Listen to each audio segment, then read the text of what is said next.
Tem um assunto que a gente pode falar depois, né? É a morte do pai do Vidal, né? Se ele joga ou não joga amanhã, tem algumas informações aqui que a gente pode depois abordar. Faleceu, né, o pai do Arturo Vidal, jogador do Flamengo. A gente vai falar sobre essa situação, se ele vai ter que deixar o clube, se ele vai ficar, deixar o clube, claro, para ir pro velório, pro enterro, ou se vai ficar, se vai jogar, que é um jogo importantíssimo, esse primeiro jogo da final da Copa do Brasil contra o Corinthians aqui em São Paulo. A gente vai falar sobre isso quando a gente entrar no assunto aí de Corinthians e Flamengo. Realmente é um assunto bem importante que o Mauro traz aqui pra gente. É só deixando claro, tá? Porque tem que ter a informação imediata. O Vidal já deixou claro que vai pro jogo, hein? Faleceu aí o pai do Vidal hoje e o Vidal vai pro jogo amanhã, ou seja, não vai pro velório, vai abrir mão disso aí pra ir pra final contra o Corinthians, o primeiro jogo da final. Já já a gente vai comentar sobre isso, vai debater esse assunto, mas o chileno Arturo Vidal vai pro jogo amanhã contra o Corinthians na Arena Corinthians, o primeiro jogo da final da Copa do Brasil. Ó, a gente falou aqui, né, sobre a situação do Vidal. O Vidal acaba de perder o pai, faleceu o pai do Vidal, foi encontrado morto, não sei se já tem a causa, Mauro? Ainda não. Não tem ainda a causa da morte do pai do Vidal. A gente pode pedir para nossa produção saber a idade do pai do Vidal. E havia dúvida se o Vidal jogaria ou não esse primeiro jogo da final contra o Corinthians. Amanhã, na Arena Corinthians, primeiro jogo da final da Copa do Brasil. O Vidal já se pronunciou e já deixou claro que vai jogar. Mauro César Pereira, sobre essa situação do Vidal, também sobre a partida... Isso, 71 anos, Vamp, você que pergunta. 61, bem novo. 61 anos aí, o pai do Vidal, qual é o nome dele? Qual o nome? Erasmo. Então, o senhor Erasmo aí, então, nossas homenagens aí ao Arturo Vidal. Mauro, isso contagia o grupo? Ele foi pai novo, né? É. O Vidal tem 34, né? O Vidal tem 30. Mas 27 anos. 27 anos. 27 anos. Isso contagia o time? Até para os mais jovens, ver que um cara tão experiente... Assim, primeiro a gente tem que esclarecer uma coisa. Eu até retuitei aqui a informação, veio do companheiro lá do jornal La Terceira, lá de Santiago, Christian Barreira, um colega nosso, e ele dá mais detalhes, né? E aí, quando veio informação de outros colegas aqui que o Vidal vem para São Paulo e vai jogar, eu já vi gente criticando, nossa, o cara vai jogar, o pai dele morreu. As pessoas têm que ler um pouquinho, né? Tá em espanhol, mas não é difícil, né, Vadeli? Tem o Google Tradutor também, para quem tiver dificuldade, copia, cola. Eu até fiz isso aqui para não falar uma bobagem aqui. Pega uma palavra de espanhol, às vezes que é meio traiçoeira, né? Vamos lá. O jogador de futebol mantinha um relacionamento distante com o pai. Em 2016, Erasmo ainda foi protagonista de notícias policiais. Embora o meio-campista tenha lhe dado alguma ajuda financeira, né, no passado, o vínculo afetivo entre os dois praticamente não existia. O Vidal não o perdoou pelo abandono, né, que o mergulhou em grande parte de sua vida e o obrigou a assumir a responsabilidade de tomar conta da família, junto com a sua mãe, Jaqueline Pardo. Ou seja, pelo relato dos colegas da imprensa chilena, o pai do Vidal abandonou a família, ele, como jogador de futebol, não sei se o mais velho, meio que assumiu a família junto com a mãe, para cuidar dos irmãos, para bancar todo mundo e tudo. Agora o pai dele morreu, ele não tem uma relação com o pai e, por isso, talvez ele prefira jogar. É uma questão de foro íntimo, né? Ele que sabe como é que ele se sente com relação ao pai. Talvez ele tenha mais vergonha do pai do que admiração. Ele tenha mais repulsa por esse homem que morreu do que uma relação de filho e pai, por uma série de razões que só ele pode falar. Então a gente não tem que ficar julgando ninguém, né? Sempre é um baque, né? Porque eu imagino quem tem uma relação assim com o pai, quando o pai morre, é o fim de uma linha, o cara pensa, nossa, olha só que péssima que foi a minha relação com meu pai. Talvez um arrependimento, não dei atenção que eu poderia dar, né? Às vezes tem isso. Mas aí parece que é o contrário, né? O pai foi embora, o pai deixou. Então, ele que sabe quais são os sentimentos dele. Imagino que se ele se sente assim, talvez os irmãos também se sintam, a mãe, enfim. É uma coisa dele, é pessoal. Acho que ninguém. A rede social é uma coisa. As pessoas sabem de tudo, elas julgam tudo. Agora, lê uma matéria para entender. Eu pus o link aqui, o cara não quer ler. O cara, não, que absurdo, já vai jogar. Ele que sabe da situação. É evidente que se o pai dele fosse o melhor amigo, fosse um pai com P maiúsculo, ele não teria a menor condição de jogar. Bom, amanhã. Esse cara ia pegar o primeiro avião para Santiago e talvez até conseguisse jogar amanhã, esse número de voltar a tempo e tentar entrar em campo. Eu lembro que o Tony Pulis, o técnico era do Stoke City. Ô Mauro, eu só vou ter que te cortar rapidinho pra gente ir pra um break na TV Jovem Pan. Seguimos na rádio e no YouTube. Pode continuar. Então, eu lembro que há alguns anos o Tony Pulis, ele era técnico do Stoke City, a mãe dele morreu e ele foi dirigir o time. Aí perguntei, pô, mas sua mãe morreu e tudo, enterrou a mãe e tal. Ele falou, cara, eu não tinha outra coisa a fazer, eu não sei tentar trabalhar. Eu vim pra cá, foi a melhor coisa que eu fiz pra... Lógico que o cara tá sofrendo, a mãe dele morreu, mas a maneira que ele reagiu foi você tentar seguir em frente. Isso, eu acho que ninguém tem o direito de ficar julgando ou avaliando a reação de cada ser humano. Fez uma corrida, eu acho que até que ele viajou para a Alemanha e voltou e correu.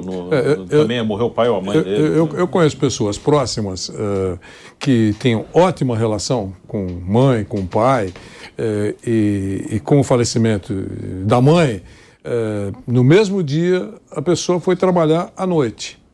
E nada contra, porque era o desejo mesmo. A resposta: a mãe ficaria feliz se ele fosse trabalhar. Então, eu acho que é exatamente isso que o Mauro falou, é muito pessoal, não há necessidade de nenhum tipo de rompimento para a pessoa não participar do funeral, por exemplo. A pessoa sabe o que está fazendo, se deve, se não deve, até mesmo tendo boa relação. Era isso que seria bom acontecer, no caso de morte do pai ou da mãe. Então eu acho isso mesmo. Meter o bico nessa hora realmente é muita pretensão.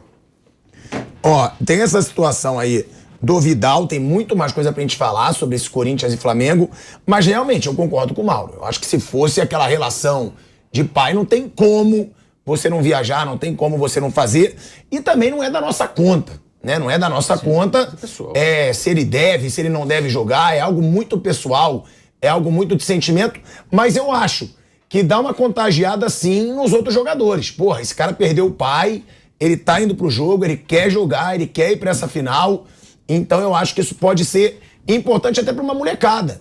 Né? Eu vou até perguntar pro Vamp, porque ele jogou, não sei se ele já teve uma situação parecida com essa, de você olhar e falar, pô, esse cara tá ferrado e tá indo jogar. Então, pô, vamos vestir a camisa até por ele, vamos tentar vencer por ele. Sempre tem essas coisas um pouco no futebol. A gente tá de volta, hein? De volta à TV Jovem Pan, agora na TV, na rádio e no YouTube, falando ainda sobre essa situação do Vidal, né, que perdeu o pai, vai pro jogo contra o Corinthians. Vamp, você acha que isso pode contagiar o grupo? Já aconteceu alguma coisa semelhante com você, de ver um companheiro ferrado indo pra um jogo e vocês falarem, porra, vamos jogar por esse cara? Já aconteceu... Indireto assim, não diretamente comigo. Diretamente comigo porque o cara era da minha família. Todo mundo sabe da amizade que eu tenho com o Edilson, né, de irmão. Uma segunda-feira, o irmão de Edilson, o mais velho, ele vem a ter um acidente de carro, né? Tinha uma banda de música lá na Bahia, o ônibus vira e falece o irmão de Edilson e outros componentes da banda. E na quarta-feira tinha um jogo contra o Corinthians pela Copa do Brasil. Aquela Copa do Brasil daquele ano que o Flamengo perde pro Santo André e o Vitória é eliminado na semifinal no Maracanã. O Edilson recebe a notícia, o irmão dele mais velho. Edilson não vai pro jogo, não vai. Isso na segunda. Errou na terça. Na quarta-feira, o jogo. Edilson apareceu 2 horas antes do jogo, na concentração. Foi pro jogo. O Vitória precisava ganhar com 2 gols de diferença, meteu 2-0, elimina o Corinthians e enfrenta o Flamengo na semifinal. Né, já vivi isso. Aí é uma ligação muito próxima, né? Pelo que a gente leu aí, que o Mauro falou, não tinha essa relação, como tem outros jogadores aí, né? Vários. Isso acontece com vários, né? O Júlio Batista viveu isso dentro da sua família também. E outros jogadores aí, a gente viu aí, vários jogadores já passar por isso. Né? Dentro da família, às vezes, né? Meus filhos, uma família do Vidal. Quantas vezes eu cheguei no Corinthians para treinar, os caras me abraçavam, primo! Eu digo, primo? Não, e como vai a tia Marlene? Primo da minha mãe, que eu nunca vi na minha vida. Primo, tamo junto. Eu digo, não tinha afinidade nenhuma. Né? Tem isso também, né? Deus o tenha, o Vidal vai pro jogo e Deus o tenha, o pai dele, um melhor lugar. E sobre esse jogo, Vamp, a gente estava falando sobre o jogo ontem e eu lembrei do que você sempre fala. O Corinthians tem que ir pra cima, vai jogar em casa, não adianta querer decidir no Maracanã. Pô, vai querer decidir no Maracanã contra o Flamengo. Você acha que agora esse Corinthians tem mais time pra fazer o que você fala? De ir pra cima do Flamengo mesmo e de tentar abrir uma diferença contra o Flamengo na Arena Corinthians, ou vai ficar mais defensivo? Eu não sei, mas que está vivendo um melhor momento e tem jogadores melhores que o Vitor Pereira está escalando, sim. O Roger Guedes voltou a jogar bem, o Hildo Alberto lá na frente está jogando bem, faz uma fumaça, o Fausto Vera deu um equilíbrio maior ao meio campo, né? A volta do Maicon é muito importante também, né? Jogadores que vivem um melhor momento, né? E eu falo sempre assim, jogar em Itaquera, depois você joga num hospício, depois você vai enfrentar lá no inferno. Vai logo no hospício, mete um louco, né? Louco a mil, vai todo mundo pro ataque, tudo, mas a chance é maior diante da sua torcida. O professor acha que o time bom é que conquista a torcida, então o Corinthians vive um melhor momento agora do que vivia na Libertadores. Vamp, esse Corinthians vai pra cima do Flamengo? É a chance que tem, né? A expectativa, o clima, jogando em casa, o time vem de uma vitória diante do Atlético Paranaense, né? Pelo que eu saiba, só a única dúvida é o Cássio, mas que já treinou, tá legal, né? A cavalaria toda pronta, o Maicon voltando. A chance é essa, de arriscar em casa e ver o que vai pro segundo jogo, né? Vive um melhor momento do que foi na Libertadores, jogadores já têm melhor momento, o próprio Roger Guedes, o Yuri Alberto, né? Fausto Vera dando uma segurança maior ao lado do Maicon, Renato Augusto podendo participar desde o começo, né? Um cenário que é dentro de casa, com torcida, com tudo. Eu gosto desse cenário. Vanderlei. Eu estava recebendo... Sobre o jogo, Corinthians e Flamengo. O Flamengo continua favorito, o Corinthians melhorou em relação ao último encontro entre os dois e o Flamengo, repito, continua favorito. E o jogo para o Corinthians é em Itaquera. Se ele sair vivo de São Paulo, aí a coisa pode ser muito difícil para o Flamengo no Rio de Janeiro. Então, o jogo do Corinthians, eu imagino que o Vitor Pereira e os jogadores sabem perfeitamente, é em São Paulo.